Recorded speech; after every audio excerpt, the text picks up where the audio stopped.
Well, good morning, everyone, and welcome to Northwest Barrie United Church. It's good to see you here today. few people from last week and a few new faces as well. So really happy to have you with us in the church.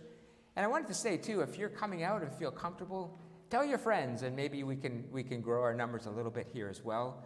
I'd also like to say good morning and welcome to those who are watching us today over the internet. We're very pleased to have you in our service today as well. There's so many things that I miss during this time, refreshment time and our get-togethers and our suppers and all those things. But one of the things I miss the most on a Sunday morning is our greeting time. Remember that chaotic 2 or 3 minutes where everybody's up and shaking hands and hugging and high-fiving, and it gives you a great energy to start the service with. Now, I know right now we can't duplicate that, but maybe we can just a tiny bit. So just to get the energy flowing in this place, I want to invite you in a moment just to stand up and turn around and look at the people that you're with and say good morning. And people at home, if you're with somebody, please do that as well.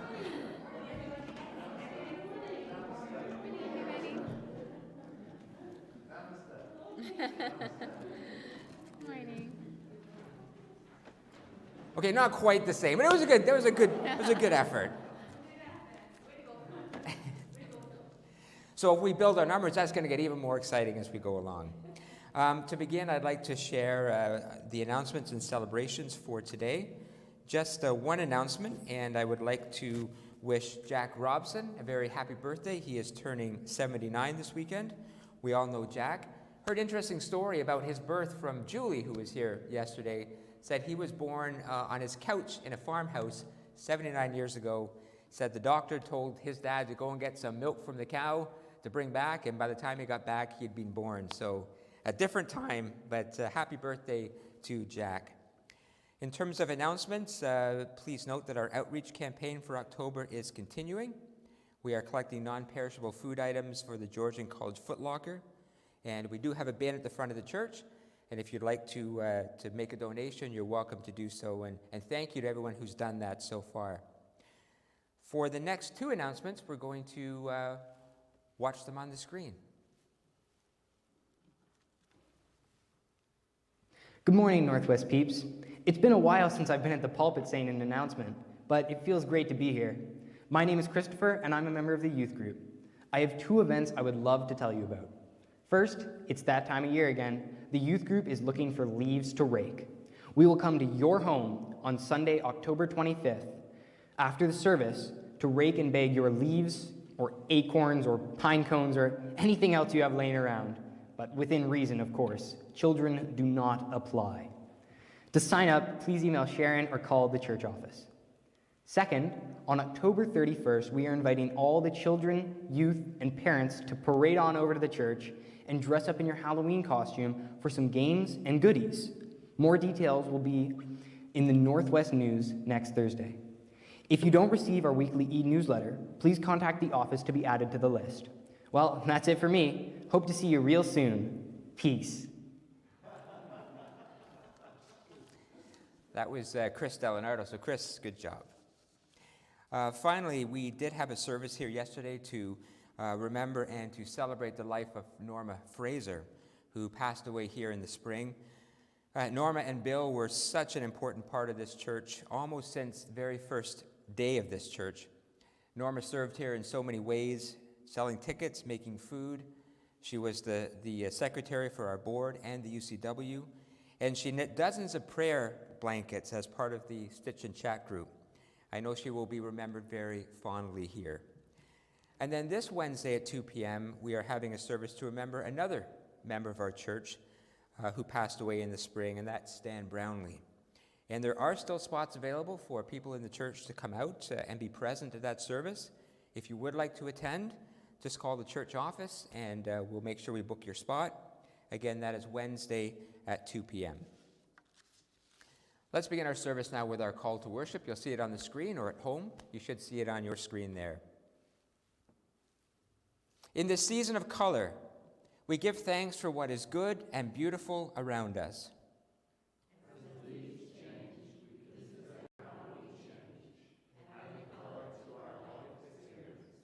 In this season of cool, windy days, we give thanks for the warmth of friends and community. and gardens are put to bed, and the nights grow longer. We consider the seasons and cycles of life, each season yielding to the next, each season promising its own beauty and purpose. In this season of fall, may we give thanks for the sacred rhythm of life and for the beauty in life, inviting us to be partners with our Creator in finding the wisdom within each season. Let us worship. And our opening hymn, which is being provided by our choir this week, is Like a Mighty River. Enjoy.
Thanks to our choir for that.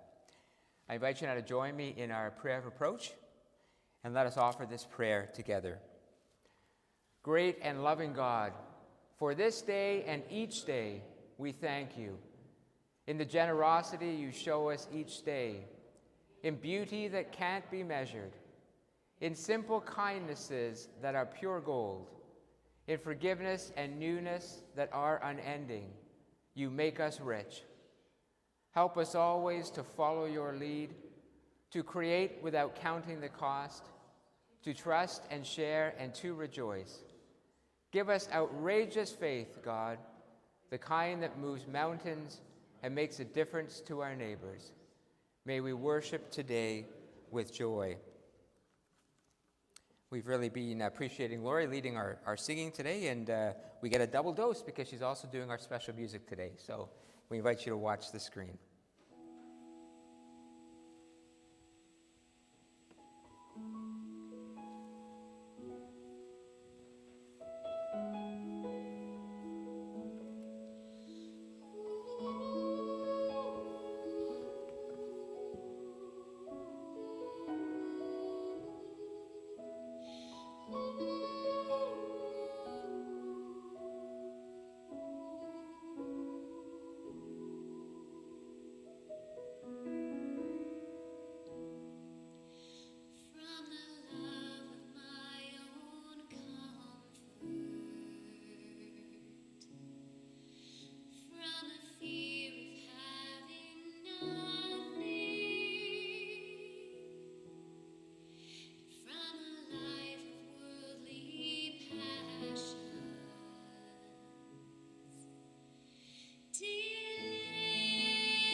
Thank you, Lori.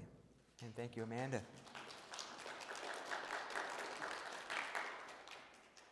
Do I see any kids out there? Yeah, there we go. Thank you. Yeah. We're all kids out there. Anyways, I am committing every week to do a children's time, whether there's kids here or I'm hoping there's some kids that are watching at home as well. So I bought a little prop with me, and I'm sure you can see it on the camera. I'm not sure if you can see it in the congregation. Can you see what this is? It's a golf tee. How many golfers do we have here today? Let me ask another question. How many good golfers do we have here today? All right. I love the fact that you can claim that. I love to play golf, but I'm certainly a bit of a hacker. But, with COVID closing so many things down this summer, some of the things that we might normally do as a family, like amusement parks or going on trips, we couldn't do. But one thing we could do was play golf.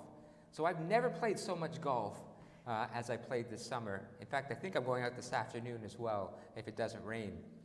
Just before I talk about this, does anybody know where golf was invented? Scotland, that's right, in the 1400s. The English were building cathedrals, the Scots were building golf courses. I'm just kidding. Steve? It was I could just imagine Deb Hunt at home just squirming at that comment.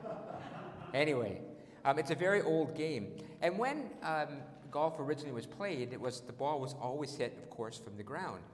And then people realized that if you could elevate that ball, at least on the first shot, it would tend to go so much further. And so what they used to do was would have boxes of sand, hence the term tee box.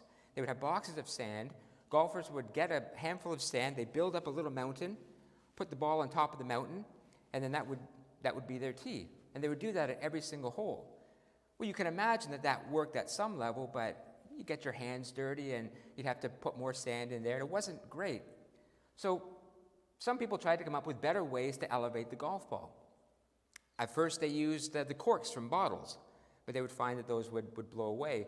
Sometimes they would use like metal spikes, but that wasn't good for the ground or for the golf club. Finally, in, I think it was 1899, an African-American dentist by the name of Dr. George Gibson, was the first to create a wooden tee. And ever since then, this has been used to tee a ball off. Although now, as we're realizing how much wood it takes to create these, we're beginning to create biodegradable tees. But this is still the number one thing used to get a good shot from the beginning. So what point do I have in sharing this in church as a children's time? Well, it got me thinking that we use these so we can send that ball as far away as we can, get as good a shot as we can. And I was thinking, part of our goal in life is to get as far and do as much and optimize our life as best as we can. And to do that, we all need a little boost from time to time. So it got me thinking about where I am in life, and I want you to think about where you are in life. And to take a moment and think, who were the tees in your life? The people that helped to prop you up, that got you where you are today? Because I know that everybody can probably think of some. Maybe it was a parent or parents who fed you and nourished you and gave you a home, or maybe it was a teacher that taught you something that you never forgot, or maybe it was a spouse or a sibling, or who knows who it could have been, but somebody who, because they believed in you, helped you to go a little bit further in life. And saying thank you to those people can be a valuable thing. And sometimes maybe that's God as well. One of the things that we teach in our faith is the importance of prayer.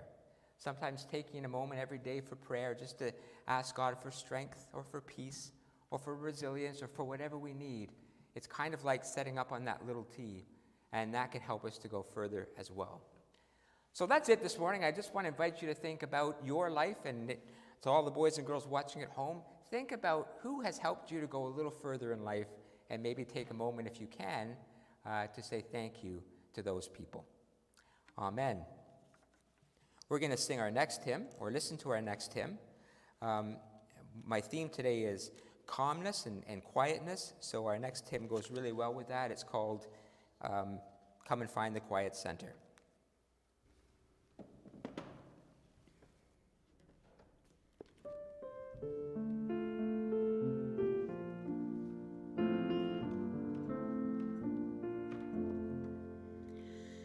Come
At this point in the service, we usually would take up our offering. Just a reminder for people here that there are plates on the back, and if you do have an offering you'd like to leave it, you can just drop it in your plate on your way.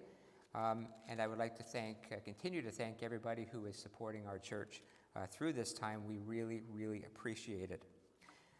The subtext of my message today is about living your best life and feeling content with who you are and where you are. And certainly giving or offering is a part of that. Not just giving of gifts, however, but giving of ourselves to the very fullness of life.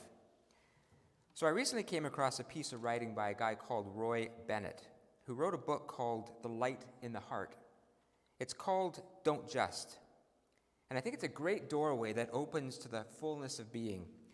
So as our offering reading today, I'd like to offer his poem. Don't just learn, experience. Don't just read, absorb. Don't just change, transform. Don't just relate, advocate. Don't just promise, prove. Don't just criticize, encourage. Don't just think, ponder. Don't just take, give. Don't just see, feel. Don't just dream, do. Don't just hear, listen. Don't just talk, act. Don't just tell, show. Don't just exist, live. I invite you to listen to the words of the doxology, like a rock.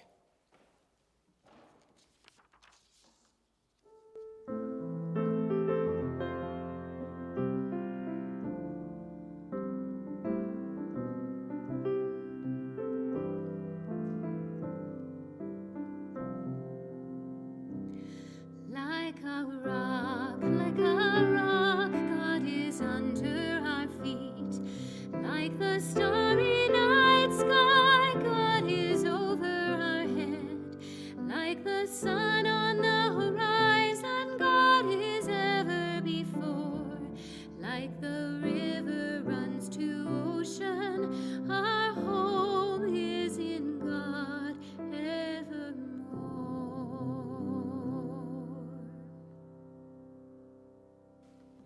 Thank you.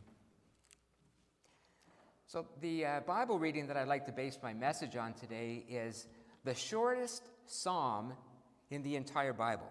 So I'm going to read it in its entirety. It goes like this. O Lord, my heart is not lifted up. My eyes are not raised too high. I do not occupy myself with things too great or too marvelous for me. But I have calmed and quieted my soul. Like a child quieted at its mother's breast, like a child that is quieted is my soul. There is some rich and beautiful imagery in that little psalm written thousands of years ago. It's definitely one of my very favorites. I love that last line. Like a child that is quieted is my soul. Beautiful to listen to, but also a challenging psalm. One of the great preachers of the Victorian era, Reverend Charles Spurgeon, has called 131 the easiest psalm to read, the hardest psalm to put into practice. So what's it all about? In a word, it's about contentment. Lord, my eyes are not focused on great and mighty things, but I have calmed my soul like a child that is quieted. I was reading recently that someone said that the highest goal, or one of the highest goals in life, should be contentment. If we can feel a sense of contentment in our life, a peace with who we are, where we are, even with why we are establishing a lasting foundation for life. And I love that biblical definition of contentment as a quieting of the soul. But other great thinkers have had lots of good things to say about contentment as well. Lao Tzu said this, "Be content with what you have. Rejoice in the way things are. When you realize nothing is lacking, the whole world belongs to you." The political theorist John Stuart Mill said this: "I've learned to seek my happiness by limiting my desires rather than in attempting to satisfy them."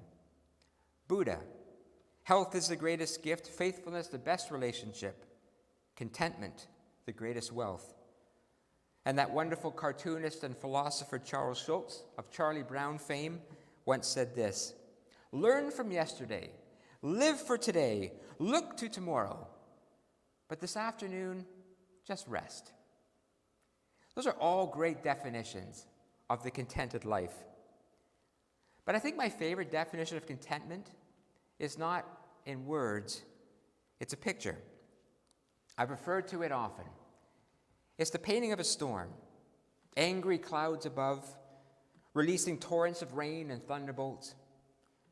At the bottom of the picture is a waterfall, mighty currents flowing over a jagged cliff and crashing onto the rocks below. At first blush, it seems to be a painting that depicts the very opposite of contentment. It's a picture of intensity and fervor, even chaos, until you look really closely. And when you do, you notice behind the waterfall is a crevice, and in the crevice is a tiny dove that is asleep. Contentment. I first saw that picture as a child, and it stamped itself on my memory. I've hung it in my mind like a favorite piece of artwork. And in times when my own life has felt churned up or confused or frantic, I wander over to that painting and try to remind myself that I was not created to be the storm. I was created to be the dove, and the storm will pass. Contentment, the quieting of the soul. So let me ask you, and you, are you a contented person? Do you fit comfortably into your life? Do you wear your life well? Are you able to meet both triumph and adversity with an equal share of patience and perseverance? Have you found a way to be the dove in your storm? Or do you find contentment a challenge? Is your mind always going a million miles an hour? Are you distracted or easily thrown off course? I remember a few months ago before COVID hit, I was visiting a couple in the church and had a nice visit, and at the end of the visit, it was time for me to go. I'd been there for about an hour. Couldn't find my keys. Checked in my pockets, they weren't there. Checked in my coat, wasn't there. Checked in the couch where I was sitting, wasn't there. Checked on the table, wasn't there. I thought to myself, uh-oh, I must have left them in the car. My only hope was that I didn't lock them in the car. Or when I got out to the driveway, not only were the keys in the car, they were in the ignition and the car was running. I left it idling out there for more than an hour while I was inside because I was so distracted I never thought about turning it off. There's no question that the biggest enemy to the contented mind or the contented life is a busy mind. What other barriers are there to contentment in life? Sometimes just the complexities of life. We can become overwhelmed with things that are going on. A psychiatrist one day was doing his rounds at a psychiatric hospital. He came into a room with a very ordinary man sitting on the side of his bed, so the psychiatrist started to ask him questions. How did you get here? What was the nature of your illness? He got the following reply. Well, it all started when I got married, and I guess I should never have done it. I married a widow with a grown daughter, who then became my stepdaughter. My dad came to visit us, fell in love with my lovely stepdaughter, and married her. And so my stepdaughter was now my stepmother. Soon my wife had a son, who was, of course, my dad's brother-in-law, since he is the half-brother of my stepdaughter, who is now, of course, my dad's wife. So, as I told you, when my stepdaughter married my dad, she was at once my stepmother. Now, since my new son is brother to my stepmother, he also became my uncle. As you know, my wife is my step-grandmother since she is my stepmother's mother. Don't forget that my stepmother is my stepdaughter. Remember, too, that I am my wife's grandson. But hold on just a few minutes. You see, since I am married to my step-grandmother, I am not only my wife's grandson and her husband, but I'm also my own grandfather. Now, can you understand how we got into this place? After staring with a dizzying look on his face, the psychiatrist said, "Move over." Hopefully your life is not anywhere near as complicated as that. But sometimes the many worries and stresses can get on top of all of us and suffocate that sense of contentment. We become the storm rather than the dove. That's why I sometimes think the contentment is better grasped in moments or experience. Unexpected moments of peace that just kind of come your way. If I asked you if you were a contented person, you might say no. If I asked you if you had contented moments, you would definitely say yes.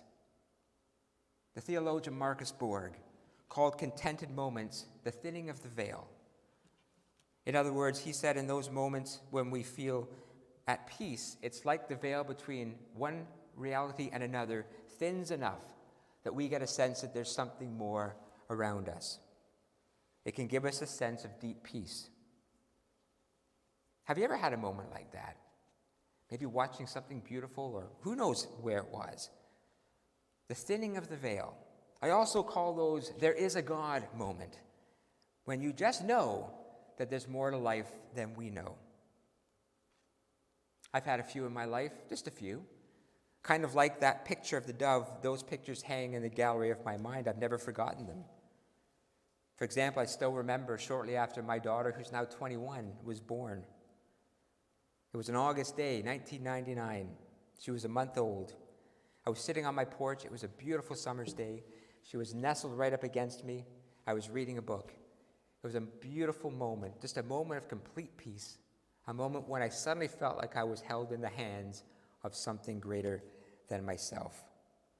It was a thinning of the veil. And I bet you've had those moments too. Never discount how God can touch us in those moments. So why don't we have more of them? Those moments of contentment, that quieting of the soul. Let's go back to that psalm, because I think it gives us what I believe is the biggest thing keeping us from contentment. And that is an inability to sometimes truly value and truly appreciate the simple, most meaningful blessings in life. What does the psalm say? My eyes are not focused on things too mighty or marvelous for me. What keeps us from contentment? When we spend so much time looking at the horizon on what could be, we don't take stock of what already is. There's a great Greek tale about a conversation between two military leaders, Cineas and Pyrrhus. Cineas was trying to stop Pyrrhus from attacking the Romans and said, "Sir, when you've conquered them, what will you do next?" Pyrrhus replied, "I will conquer Sicily, as it is an easy target." "Well, what will you do after Sicily is conquered?" asked Cineas. "Well, then I will go to Africa, and I will take Carthage," replied Pyrrhus.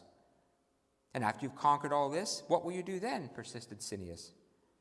"We will take Greece and take back everything we've lost there," answered Pyrrhus. "Well, when you've conquered everyone, what benefits do you expect to derive from all your victories?" asked Cineas. Then we will be able to settle down and enjoy ourselves." "Sir," said Cineas, "may we not do this now? You already possess a kingdom of your own. He who cannot enjoy himself with a kingdom will never be satisfied with the whole world. One who cannot enjoy themselves with a kingdom will never be satisfied with the whole world." What keeps many of us from contentment? We want the whole world, and we lose sight of our kingdom. Don't get me wrong. It's always good to lift our eyes and look beyond ourselves to the horizon, to have big dreams and big goals and big ideas, to gaze on that which is marvelous. A lot of good comes from people who do that and do it well. The inventions that we enjoy are because of people gazing at a horizon and dreaming big. The greatest leaders in history are those who had a great and marvelous vision and had a way of drawing us into that vision. I'm grateful to those who do look at great and mighty things, as the psalm would say. But I also agree that if our goal in life is contentment, It comes not necessarily from the big dreams and big ideas, but from truly noticing what is around us. Those fleeting moments when suddenly you perceive life is good, that life is a blessing. The seeds of a calm and quiet soul are always nurtured in the ground of gratitude. One of history's great thinkers, Johann Wolfgang Goethe, once concluded that contentment has 9 key components. He called them the 9 ways of contentment. So listen to this list. See how many of these you have. Health enough to make work a pleasure. Wealth enough to support your needs. Strength enough to battle with difficulties and overcome them. Grace enough to confess your mistakes and let them go. Patience enough to toil until some good is accomplished. Charity enough to see good in your neighbor. Love enough to move you to be useful and helpful to others. Faith enough to make real the things of God. And hope enough to remove all anxious fears concerning the future. That's such a wise piece of writing. Again, if your goal in life is contentment, it comes from a deep appreciation for where you are. My eyes are not lifted too high. I do not occupy myself with things too marvelous for me, but I've calmed and quieted my soul. Or as James Oppenheim said, the foolish person seeks contentment in the distance. The wise person grows it under their feet. So for just a moment, I want to invite you to symbolically lower your gaze. Maybe your eyes, your mind, your heart has been preoccupied with great and mighty things recently. Maybe your eyes and your heart and your mind have been preoccupied with worries and problems right now. Lower your gaze. Stop looking at the horizon for a couple moments. Stop planning and thinking and wondering and worrying and looking ahead. Lower your gaze and look around you. What do you see? What has God put in your life right now that is a true blessing? Do you know what I see when I lower my gaze? I see a family and friends who love me and would love me despite almost anything. Do you know what I see when I lower my gaze? I see a country that affords me freedoms and opportunities like no other. Do you know what I see when I lower my gaze? I see a church with good people in it, and a church even with scattered people all around that have become dear friends and with whom we are making a difference in our community. Do you know what I see when I lower my gaze? People, even in this pandemic, still laughing and loving and living their lives.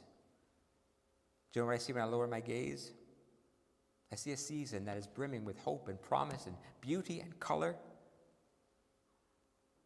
Do you know what I see when I lower my gaze? I see God in my life in the form of so many ordinary but wonderful things, and I truly realize that I'm a very lucky man. When you lower your gaze, when you take your eyes off lofty ambitions, when you take your eyes off your mountain of worries, what do you see? What is truly good in your life? How willing are you to live right smack dab in that?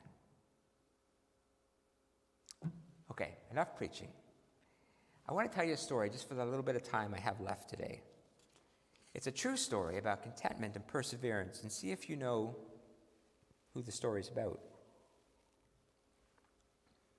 In 1973, a young man by the name of Richard got into a pickup truck with a bunch of his friends. They decided to go for a joyride. Richard was restless and out of control. He was angry with life, angry with his parents. He couldn't hold a job or maintain a relationship. He was convinced that everyone had a better life than he had. He and his friends had been drowning their sorrows when they got into the back of the truck. Off they went, tearing down a country road. His friend at the wheel, and he and 2 of his buddies in the back of the truck. Ahead was a hairpin turn. The truck couldn't make the turn, swerved, sending Richard and his friend flying out of the back of the pickup truck. Richard hit a metal pole and fell to the ground. he immediately realized that he had no feeling in his legs. The ambulance came and took him to the hospital. 2 days later, he still remembers the words of the doctor. "Richard, your spine is broken. You will never walk again." He said the words were like a death sentence. What followed were months and months of rehabilitation, teaching him how to use a wheelchair. Finally, after nearly a year of being in hospital, he was allowed to go home for the first time. He was angry and bitter and didn't want anything to do with anyone. He stayed alone day in and day out in a small room in his parents' home. One day his friends came to the house and said they were going to the beach and would he like to come. He refused, but they didn't give him any choice. They hoisted he and his wheelchair into their vehicle and off they went. When they got there, Richard said that he wouldn't go in the water, he would just stay in the truck. As he sat in the front seat, he watched his friends splash around in the water, and he felt angry. Finally, he thought, maybe I should try. Pulling himself out of the truck, he literally dragged himself down to the water and rolled in. He said the water felt so good against his skin. He said he began to relax, even smile. Richard, who was not, and still is not, an especially religious man, nevertheless called that moment his baptism. He said as the coolness of the water surrounded him, and as he looked over at his friends who had been with him through all of this, he said he felt a strange feeling. He said he began to feel some of that anger begin to melt away. He began to experience a calming of his soul and his spirit. He decided he didn't want to be angry and upset anymore. For the first time, he thought to himself, maybe life isn't over for me. Maybe it did still have something in store. He'd spent so much time looking at a horizon that he said held nothing for him. Maybe it was time to start thinking about the good things that he still had in his life. Maybe it was time to start building on those. Listen to his words. "The rushing water soothed my aching heart. And for the first time since the accident, maybe for the first time in my life, I found myself enjoying myself." He returned to school, to his high school the next week in his wheelchair, determined that he was going to do something positive. The high school coach gave him the job of coaching the girls' volleyball team. It gave him a boost. He started working out more and more. He got in better and better shape. His coach encouraged him to move to Vancouver, where they were training disabled athletes for the next Olympics. He went. He also wanted to pursue his education, and he went to the University of British Columbia. 4 years later, he became the first paraplegic to get a degree in physical education. One day he was late for class, was wheeling his way up a steep hill. He heard the sound of a person puffing along behind him, running very quickly. It was his friend Amanda, who had come to offer to push him up the hill. Instead, Richard said, "You look like the one who needs a push. Hop on." She jumped on the wheelchair, and together they got to the top of the hill. It was then he began to realize that maybe there was a lot he could do in his future. And then Richard met a man who would enrich his life forever, a guy called Terry Fox. Richard and Terry became good friends. They roomed together, played wheelchair basketball together. When Terry began his marathon of hope, Richard was amazed at his courage and his commitment. When his marathon ended in tragedy, Richard had an idea. Maybe he too could, in his own way, pick up on where Terry Fox had left. On March 21st, 1985, he left Vancouver to ride his wheelchair around the world. He traveled over mountains, through scorching deserts, freezing snow, torrential rain. In 2 years and 2 months, he crossed 34 countries, 4 continents, wheeled some 40,000 kilometers. When he arrived in Vancouver again, at the end of the journey, the crowds that met him were in the thousands, if not the hundreds of thousands. BC Place was filled to capacity with people welcoming him home. As he wheeled into the stadium, he saw a huge banner erected in his honor that said, "The end is the beginning." He'd hoped to raise $1 million. By the time he was finished, he'd raised $24 million. He'd become a household word in his country. His work didn't finish at the end of the trip, but continued. To date, he has single-handedly raised over $130 million for spinal cord research. Richard is, of course, Rick Hansen, the man in motion, a truly great Canadian hero, and truly a life that is inspiring. But listen to the summary of his life. This is where I'm going with this. When I think back to when I was first injured, I remembered my despair and how I mourned the loss of life's possibilities.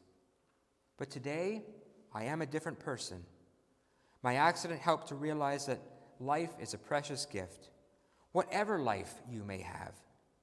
It is most nourished not by gazing at horizons, but by making the most of the good things that surround you. The funny thing was, when I focused on what really matters, I discovered my horizons began to expand in ways I could not imagine. My greatest accomplishment is not being the man in motion.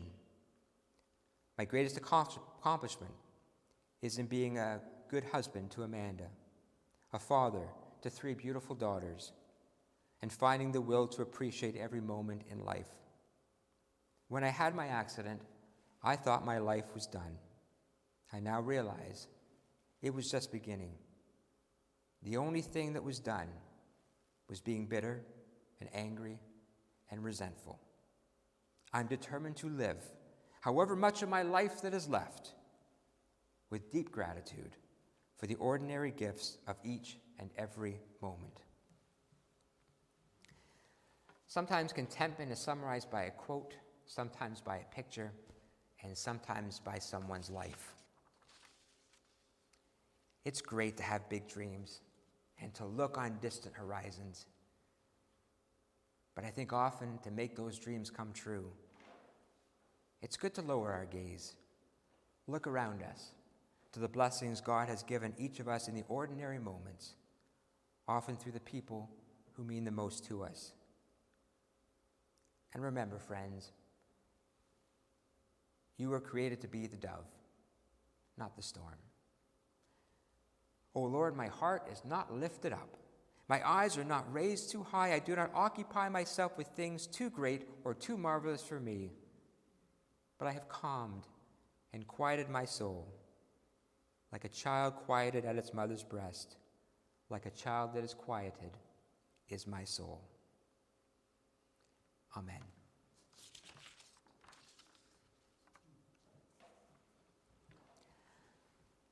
I'm going to offer a prayer, and then, of course, the words of the Lord's Prayer, and whether you're here or at home, I hope you'll say those words along with me. Let us pray. Bowed in prayer now, we help us to still our minds from the many things that fill them. Help us to open our hearts that maybe this week have felt a little closed. Help us to breathe deeply and to feel the renewal that comes with each breath. We take a moment to picture in our minds that image of the dove behind the storm.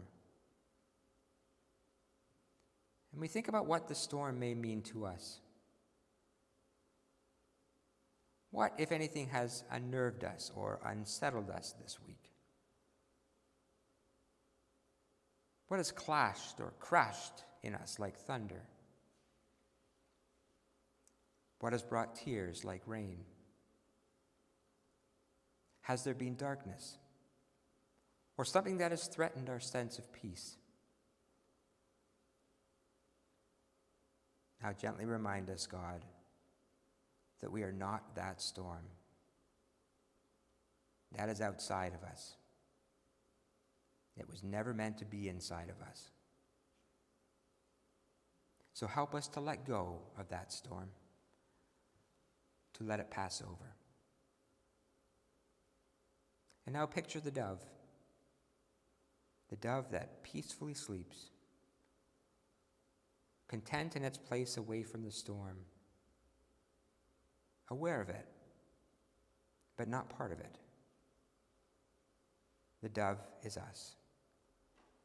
The dove can be us. The dove wants to be us. And so, God, we ask ourselves the question, what is the place of contentment for me? What is it that brings me peace of mind in the midst of storms? Help us to go there. Even here in this moment of prayer, help us to find our peace,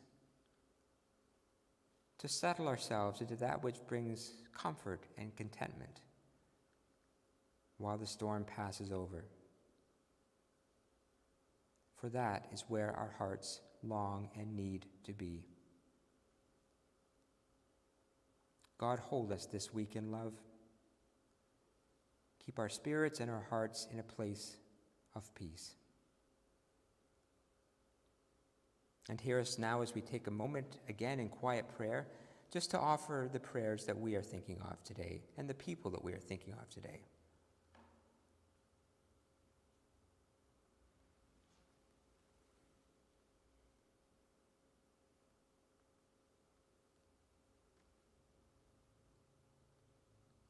God of peace, hear our prayers. And hear us now as we continue in prayer, as we say together,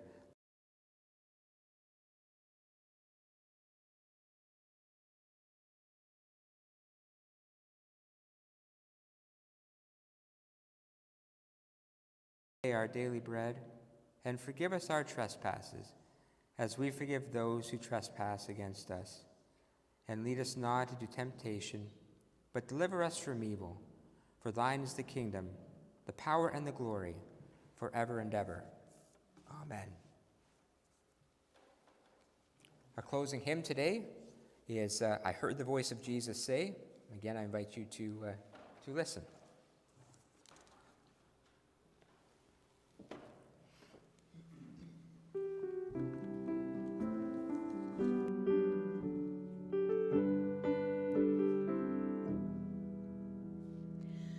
I heard the voice of Jesus say, "Come unto me and rest. Lay down, O weary one, lay down your head upon my breast." I came to Jesus as I was, weary and worn and sad. I found in him a resting place, and he has made me glad. I heard the voice of Jesus say, "Behold, I freely give the living water. Thirsty one, stoop down and drink and live." I came to Jesus and I drank of that life-giving stream. My thirst was quenched, my soul revived, and now I live in him. I heard the voice of Jesus say, "I am this dark world's light. Look unto me, your morn shall rise, and all your day be bright." I looked to Jesus and I found in him my star, my sun. And in that light of life I'll walk till traveling days are done.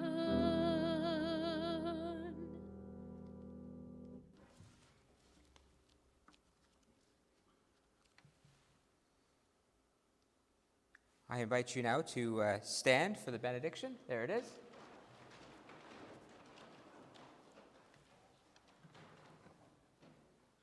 You are not the storm. You are the silence. You are not the crash of the waves. You are the calm of the dove. You are called not to keep the peace, Not to keep the pace, but to nurture the peace. May you go into the week with calm in your soul and love in your steps. We know that God's grace holds us always. Amen.